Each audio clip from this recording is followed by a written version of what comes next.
Գիտեք, սենց եթե նայում ես վերևից ներքև, վերև ես նկատեմ կառավարություն եւ ավելի ներքև, որ ոլորտն ուզում ես վերցու, ցանկացած ոլորտ, հիմնարկի ղեկավար եւ ավելի ցածր նստած են աթոռների ոչ կոմպետենտ մարդիկ, այսինքն մարդ բժիշկը աշխատում է իրավաբան, կամ հակառակը, կամ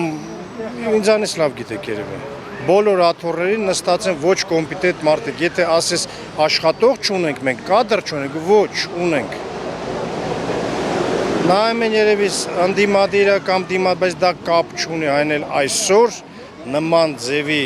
վերաբերվել աշխատողին եւ այդ աշխատատեղերին, ընդդիմադիր լինի, թե դիմադիր լինի, ինչ կապ ունի, այսօր պետք է ուղղակի երկիրը ոտի կանգնի։ Դրանից հետո ինչ ուզում եք արեք, ուզում եք ընդդիմություն խաղացեք, ուզում եք դիմություն արեք, բայց այսօր մեզ պետք են, ոչ թե անգրագետ